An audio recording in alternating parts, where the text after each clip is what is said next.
Okay, this is review lecture polarization. Of course, after this, you should be able to describe and calculate planar polarization. Describe the two most common ways to polarize light. Okay, polarization, what is it? The plane of the electric field vector and the pointing vector is called the plane of polarization. The pointing vector, of course, points along the direction of wave travel. So this plane here, delineated by this y and x, is a plane of polarization. The electric field in the figure to the upper right oscillates vertically, so this wave is vertically polarized. The electric field on the lower figure oscillates horizontally, so it's horizontally polarized. It always follows the direction of the electric field. Light can be polarized at any angle, but the most common form of polarization in nature is unpolarized, that is, randomly polarized. It can also be partially polarized. Okay, now how do we represent polarized light? Well, we represent polarized light by a double-headed arrow, like this, in the direction of the E field vibration. So this is vertically polarized along the y-axis. So the E field is drawn this way with this double-headed arrow. The B field would be directed along the z-axis here because it's always perpendicular to the E field, and the direction of travel is towards you out of the page. It's dot. That's the head of the arrow coming at you out of the page. So, for example, the vertically polarized light is represented by a vertical double arrow. Remember, the B field is perpendicular to the E field. Horizontal in this example is both the E and B fields are mutually perpendicular to the wave's direction of travel along the x-axis out of the page toward you in the lower figure. Now, for unpolarized light, the E field vibrates in every single direction randomly. And we can either represent this like this with a lot of double-headed arrows, but that's way too much work. Instead, all we need to do is pick two directions perpendicular to each other and make the lengths of these arrows exactly the same.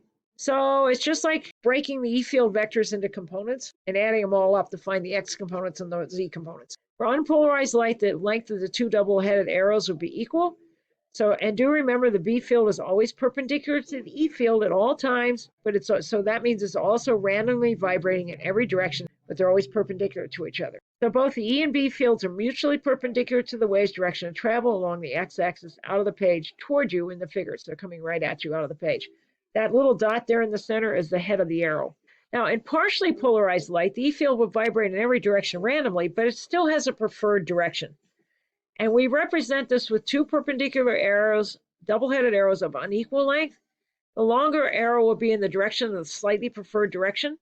So in this case, that would be the vertical direction. Now, unpolarized light can be turned into polarized light. There are two ways of doing this. The most common way is to send unpolarized light to a polarizing filter, otherwise known as a Polaroid. And you can buy these in any drugstore. You can buy these in Myers. They're called polarizing sunglasses. This is how they work. So for visible light, the polarizing sunglasses, the plastic lenses, consist of a plastic sheet composed of parallel aligned long molecule polymers, that's plastic, chemically treated to conduct electricity. As the light wave travels through the plastic, the electric field components parallel to the polymer grid drive the conduction electrons along the molecules, absorbing the parallel E field's energy. That is that part of the wave from the light wave. So in other words, here you've got unpolarized light coming in. Polymers are oriented vertically here. So anything that has a vertical component, any vertical component gets absorbed. The only thing that passes through are the horizontal component. So that's the direction of the E field that comes out. So in other words, the E field perpendicular to the polymer grid is transmitted and the light that is emitted is plane polarized. The direction of the transmitted polarization is called the polarizer axis. Remember, that's perpendicular to the polymer axis. An ideal polarizer will transfer 1/2 of the incident unpolarized light. You can sort of see this by looking at this. So the I transmitted is 1/2 of I naught, where I naught is the incident intensity. This is called the 1/2 rule for obvious reason. But be very careful. This can only be used for unpolarized incoming light. Never use this for polarized light. Now, what do you do if the incoming light is already polarized? Well, in that case, you use Malice's law. Suppose polarized light of intensity I naught approaches a polarizing filter. Only the component of the incident electric field that is polarized parallel to the axis is transmitted. In this case, that is the y-axis. In unit vector notation, E transmitted equals E parallel vector j. That equals E naught cosine theta vector j. Or if you want to drop the unit vector notation, if E transmitted equals E naught cosine theta. Now, here is, of course, the polarizer axis. Here's the incoming already polarized light. And of course, here's that angle between the polarizer axis and this incoming polarized light. That's the angle theta here. Now, the transmitted intensity depends upon the square of the electric field amplitude. So I transmitted equals I naught cosine squared theta. This is only to be used for incoming light that's already polarized. And of course, for obvious reason, this is called the cosine squared rule. A warning, again, only for polarized incoming light. A vertically polarized wave of intensity 1,000 milliwatts per square meter is coming toward you out of the screen. After passing through this polarizing filter, the wave's intensity is, we'll use Melis's rule or the cosine squared rule. I transmitted is going to be I naught times the cosine squared theta. So you take the 1,000 milliwatts per square meter and multiply it by cosine squared of 45 degrees.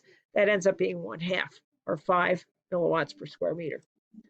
An unpolarized light wave of intensity 1,000 milliwatts per square meter is coming toward you out of the screen encounters a polarizing filter whose axis is oriented vertically. After passing through this filter, what is the wave's intensity? 1/2 I naught, because that's the 1/2 rule, and it's just going to be 500 milliwatts per square meter. Now, Melis's law can be demonstrated with two polarizing filters. The first is called a polarizer, and it's used to produce polarized light of intensity IP. So you have unpolarized light coming in here, it goes through the polarizer, it'll come out at the angle parallel to the polarizer axis, and an angle theta with respect to vertical here. And the intensity of this will be IP. Anything that comes out of this whole thing depends upon the angle theta between this guy's polarizer axis and that guy's polarizer axis. IP coming out here will be 1/2 I. Rise the intensity, original intensity, the unpolarized light. That, of course, is the 1/2 rule. Then you have to use the cosine squared rule to figure out what comes out of the analyzer. So IA is going to be IP cosine squared theta. Of course, we can substitute this in. It'll be 1/2 I cosine squared theta. Now, you can see what's going to go on here. The cosine of 90 degrees is 0. The square of 0 is 0. If these two are at right angles to each other, that's what they call cross polarizers, and nothing comes out. So a polarizer is placed in the path of unpolarized light, and analyzers then placed in the light coming from the polarizer with its polarizing axis an angle 90 degrees with respect to the polarizer's axis, an arrangement called cross polarizer. How much of this incoming light is transmitted? And you can sort of see that here. Here's when the two axes are parallel to each other. Here's when they're at some angle, 45 degrees. Here's when they're crossed. So the axis of this polarizer is crossed with the axis of that one. Perpendicular. Okay, the physics of this is polarizers, the unknowns and knowns. Theta is 90 degrees, IA equals, we don't know. So we need IA is 1/2 I cosine squared theta. Of course, we're going to have 90 degrees here, so it's going to be 0. So all of the incoming light is absorbed by the filters. 1/2 is absorbed in the polarizer, the other half is in the analyzer, so nothing comes out. Okay, so let's do an example. What happens if we place another polarizer between the two cross-polarizing filters such that the angle with respect to the first filter in the light path is at some angle other than 0 or 90 degrees? How much of any of the original incoming light is transmitted by this arrangement? And you should be working in these at home before we cover it in class or before you view the lecture video. So what's going on here? We've taken these two cross-polarizers that originally let no light through, and we're going to stick a third one in between there at some angle other than 0 or 90 degrees with respect to the first one. The physics of this is polarizers, and we want to make sure we number this so it makes it less confusing. You should do this when you do this. Do it in order of the light path. Here's where the light's coming from, the origin. So this is filter number 1, this is filter number 2, this is filter number 3. Okay, so the knowns and unknowns. The original angle was 90 degrees, but now we have a new one in here. We need to know the intensity coming out of this filter 3 here. And we know between these two filters, I2, which is what's coming out of this one right here, is going to be 1/2 I cosine squared theta 2. We just divided that a minute ago.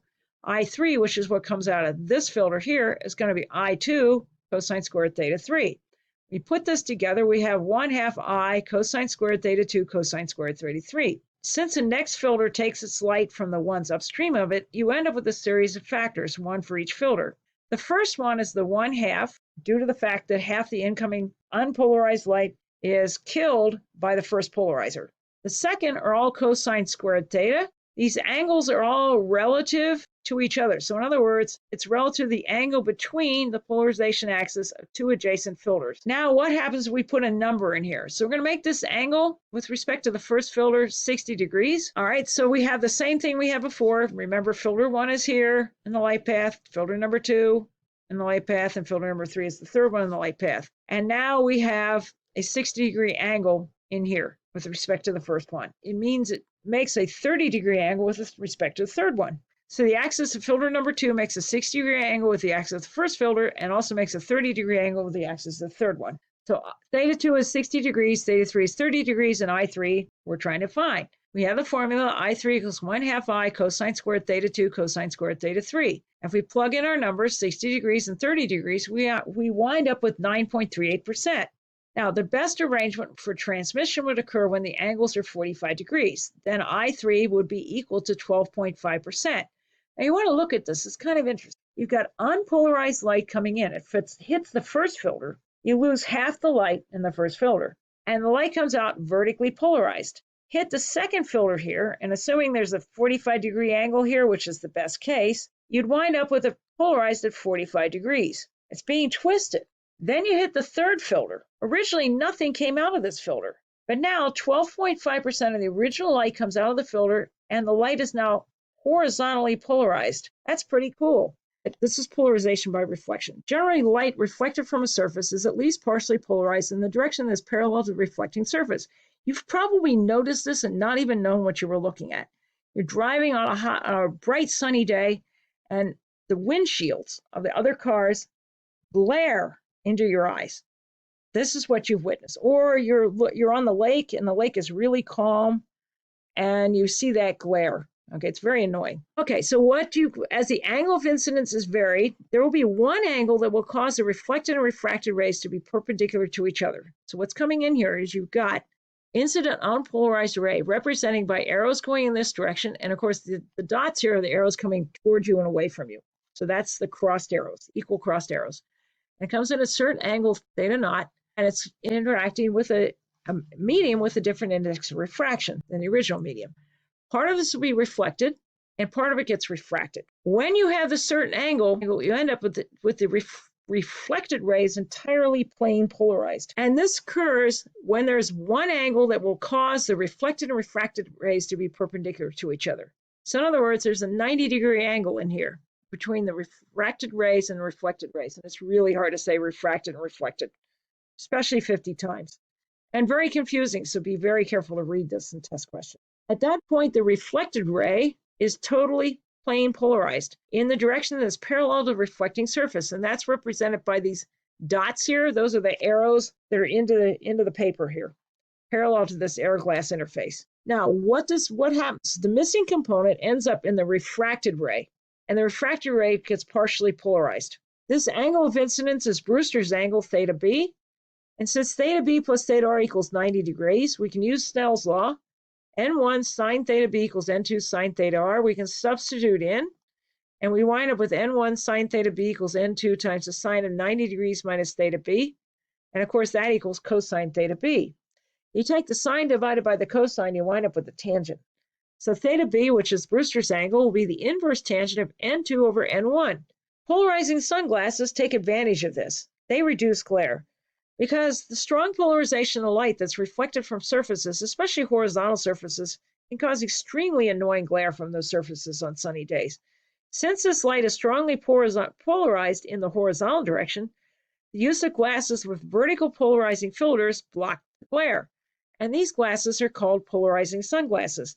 Now, if you're ever in the store and the label's fallen off of a pair of sunglasses, and you don't know whether they're polarizing or not, there's a very easy way to test that. Actually, there's two easy ways to test it. There's the cross-polarization method. If you can find another pair of sunglasses where the label hasn't fallen off and you know they're polarizing sunglasses, look at some light overhead and look through both glasses, the lens from each of the glasses, and rotate them. You rotate them and the light disappears at one point, the pair of glasses, they're the unknowns, are also polarizers. The other way you can do this is you only have one set of glasses, okay, no other polarizing glasses to test them against. All you need to do is find a reflection from a surface. Look at the reflection from the surface through the polarizing glasses, through the lens of the glasses that you don't know, and rotate it. If you rotate it and it disappears at a certain point, the glasses are polarizing. This polarizing axis will be perpendicular to the surface. Unpolarized light, traveling in the direction shown, is incident on polarizer 1. Does any light emerge from polarizer 3? Well, it depends on these angles here. Now notice these are crossed with each other. So without 2, nothing will come out. So 1 and 3 are 90-degree angles, so without 2, nothing comes out. As long as 2 does not line up with either this one or this one, as long as 2 isn't vertical or horizontal, then you will get something out. How much you get out will depend upon this angle in here. So as long as the angle with respect to the first polarizing filter is not 0 or 90 degrees or an interval multiple, 90 degrees, you get something out. A beam of unpolarized light is directed at a liquid within a transparent container. When the light strikes the air-liquid interface, Jason observes that the reflected ray and the refracted ray are perpendicular to one another. Investigating, Jason places a polarizer in the path of the reflected ray. What does Jason observe when the transmission axis of the polarizer is perpendicular to the surface of the water? What's going to be happening is the light bouncing off the water is going to be plane polarized in the horizontal direction. And he's going to be observing this. He's doing this at Brewster's angle because the reflected ray and the refracted ray are perpendicular to one another. So what he's going to do is, as he rotates his polarizer, he's going to notice that the light will disappear at some point. So eventually no light will be transmitted to the polarizer. When the reflected and refracted rays are perpendicular, you are at Brewster's angle. The reflected light will polarize parallel to the reflecting surface, okay, which is horizontal. And that, of course, is perpendicular to the polarizer, so no light gets transmitted. Now, unpolarized light from a laser is directed toward a horizontal flat sheet of glass mounted on a stand as shown. Some of the light that reflects from the sheet passes through a polarizer with a vertical transmission axis. Any light that passes through the polarizer may be observed on the wall, and Andrew is going to vary this angle of incidence. Of course, well, that will also equal the angle of reflection of the laser light. What will Janet observe? She's standing over here as Andrew gradually varies theta from 80 degrees to 40 degrees. The refractive index for glass is 1.5. So you want to find Brewster's angle. So you take the inverse tangent of N2 over N1, and of course N2 is 1.5 and N1 is the air, so it's 1. And the inverse tangent of 1.5 is 56 degrees. So when this laser goes through about 56 degrees, the light will not go through this polarizer at all, so it'll disappear at that point. At other angles, it'll partially get through, because it'll only be partially plane polarized. Thank you.